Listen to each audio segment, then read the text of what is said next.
I think Khabib's an amazing fighter. He's done a great job representing the UFC. He's a great ambassador for our sport. But if you were to, ask, some MMA experts about myself and Khabib, I think most people would be able to tell, just our resumes are completely different. Yours is much deeper. Yeah. I've fought so many world champions under my belt that I've defeated. Khabib, a lot of his victories are against a lot of people that are relatively unknown, and where I've been fighting legends since I was a young man.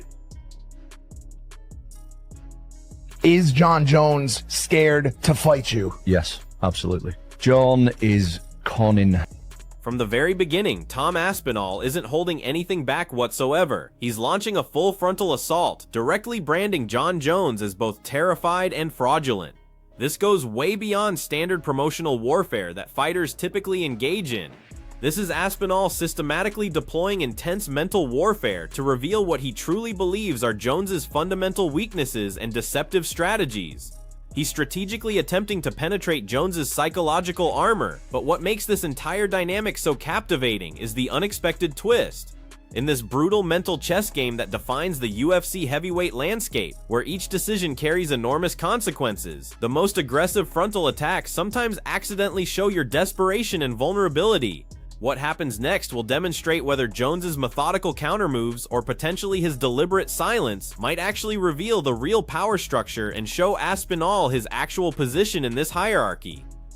The public, man. He said, Aspinall need that fight, I don't need it. And he's in the position to claim what he wants. There's nothing that he's going to make in winning that fight if it's not money. But for Aspinall, that will be everything. I'm not really worried about the Tom fight. I'm really worried about the Pereira fight. That's what I want to do. I'm at a place now where I want to take super fights. I don't want to fight dangerous up-and-comers anymore. I want to fight dangerous. Watch how Jones executes his signature move perfectly. He masterfully shifts the entire conversation, positioning this as Aspinall desperately chasing him rather than any mutual interest, strategically labeling Aspinall as merely another hungry contender regardless of his interim championship status. Think about the implications here.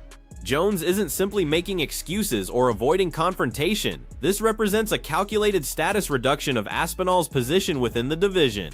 Jones truly sees himself operating at an entirely different altitude, exclusively focused on what he defines as mega fights against established legends with proven box office appeal. He's methodically engineering the storyline surrounding this potential showdown, deliberately undermining Aspinall's credibility as a legitimate contender while justifying his preference for a far more profitable bout against Alex Pereira. This dismissive positioning alone explains why this highly anticipated heavyweight showdown that everyone craves remains such an agonizing back-and-forth situation that continues indefinitely. Aspinall will be a more challenging fight because Aspinall responds to a ground game better than Pereira. This expert breakdown becomes absolutely vital because it completely dismantles Jones's condescending newcomer characterization through specific technical analysis. Emphasizing Aspinall's advanced grappling and wrestling skills versus Pereira represents far more than casual commentary from the broadcast booth. This constitutes a game-changing insight into precisely why Jones could be tactically sidestepping this confrontation. Consider the deeper meaning here. When Aspinall actually represents a more complex and threatening stylistic puzzle for Jones, particularly in the exact areas where Jones has consistently overwhelmed opponents throughout his incredible run, then Jones's expressed desire for the Pereira fight begins appearing less about pursuing legendary super fights and more about intelligent threat assessment. This analysis seriously supports Aspinall's accusation about Jones being scared, suggesting Jones's entire super fight storyline might be an elaborate distraction to avoid the division's most dangerous challenger. The pure hunger and relentless ambition practically emanating from Tom Aspinall right now is unmistakable. This isn't casual call-out behavior or someone talking themselves into a big payday opportunity. He's essentially demanding this fight happen, putting everything on the line emotionally. This moment perfectly demonstrates his complete faith in his abilities and his burning need to prove himself against the absolute best to determine if he can actually defeat the legend. It's obvious that Aspinall views this as his calling, his defining moment, the career-defining test that would cement his place in history permanently. While Jones plays strategic politics behind closed doors, maximizing his leverage and positioning, Aspinall remains completely fixated on one singular goal, sharing the octagon with Jones. Everything else becomes irrelevant to him. This dramatic difference in their strategies reveals the entirely different forces motivating each competitor in this fascinating ongoing story that keeps captivating fight fans everywhere. Say 100%. I had a meeting with Dana. Listen, John Jones definitely wants to fight. Just when and where is what we're working on now. And he literally walked into the room and said, it's happening. He says he wants you money. I imagine Dana will pay him you money, won't he? I would imagine so. Because that's what happened with the Francis Ngannou fight in 2020. He threw out a massive number. He said, I want Deontay Wilder numbers. Yep. They said no. And So what's actually required to make this bout materialize? This discussion becomes incredibly revealing because it exposes the genuine obstacles preventing this fight from becoming reality, no matter how loudly supporters demand it. The segment reveals Jones's main driving force at this career stage, and we need to be completely realistic about this. Financial gain drives everything now. Their comparison to other massive fight negotiations tells the complete story. Jones has moved beyond fighting purely for historical significance. He's not simply trying to solidify his greatest of all time status anymore. He's pursuing life-changing money, the type of earnings that creates generational wealth.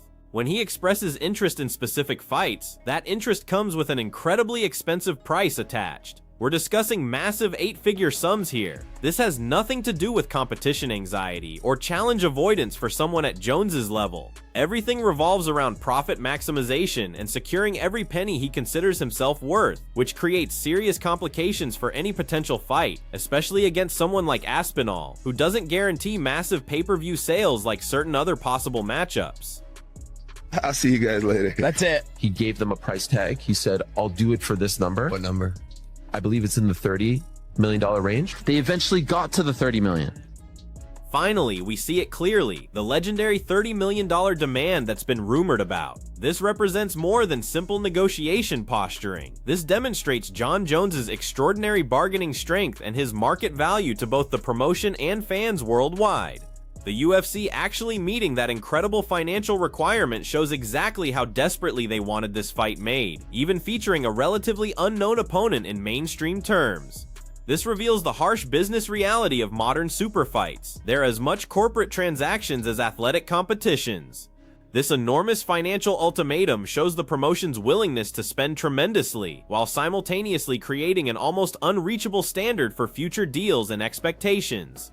The core question of whether this fight actually happens becomes less about fighter desire or sporting logic and entirely about financial calculations and profit potential for everyone involved. Then just days afterward, he completely reverses course and walks away. Once he withdrew, he never reconsidered. It's finished, except it's not really finished. This represents the most maddening aspect for supporters desperately wanting this fight and for Aspinal, who's been pursuing it relentlessly. Despite all public discussion, private negotiations, media campaigns, and even reaching Jones's astronomical financial demands, Jones simply disappears at the critical moment. This reveals a consistent behavioral pattern suggesting avoidance that transcends normal business tactics or financial maneuvering. The phrase about changing his mind completely destroys expectations and creates serious doubts about Jones's real motivations. This isn't another scheduling delay or negotiation hiccup. This represents a final, though never officially stated, rejection of the Aspinal fight completely. Everyone from fans to journalists to promotion executives questions what actually influenced his decision, strengthening the belief that Jon Jones operates on his own mysterious schedule under terms nobody else comprehends. Tom Aspinall lands a surgically precise strike that targets the fundamental problem. He's exposing the complete absence of any public statement from Jon Jones about fighting him, which represents a crucial observation. This isn't about private discussions we can't see. This concerns Jones's carefully managed public persona and his deliberate choices about what to address publicly.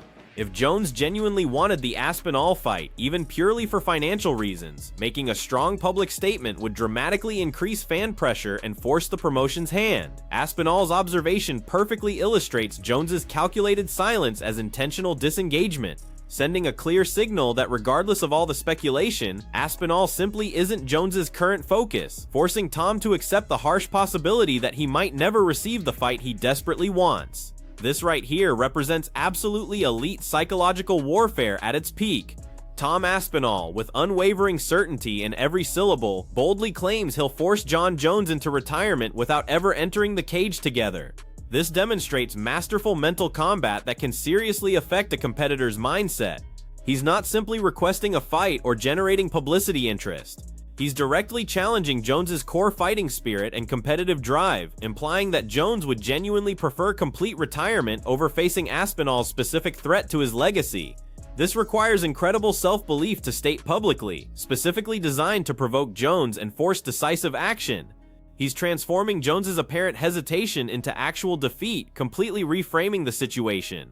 The challenge has been issued in the most aggressive way possible, and everyone waits to see Jones's response to this direct attack on his warrior mentality. Then, exactly as tensions reach their peak and everyone debates Jones's next move, this massive revelation hits us.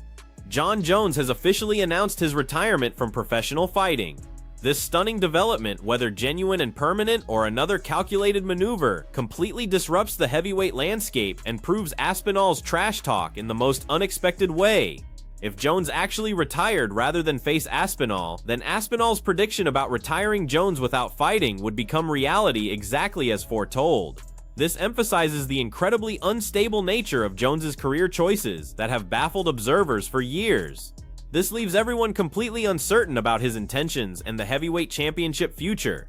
Whether real or strategic positioning, this retirement news only increases the mystery surrounding Jones and amplifies interest in this ongoing saga.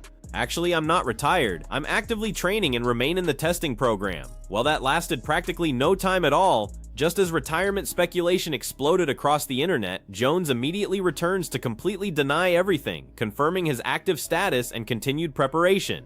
This rapid correction directly contradicts Aspinall's retirement claim and demonstrates Jones's complete control over his narrative and public perception. He refuses to let Aspinall's psychological campaign succeed easily. By strongly reaffirming his active competitor status, Jones reestablishes his dominant position in the division and reminds everyone of his championship status, while still avoiding direct Aspinall discussion or specific commitments. This preserves the uncertainty while proving that although the heavyweight champion might be extremely unpredictable, he's absolutely not finished competing. Tom Aspinall owns 15 professional victories, and every single one ends in a finish, 0 decisions anywhere on his resume.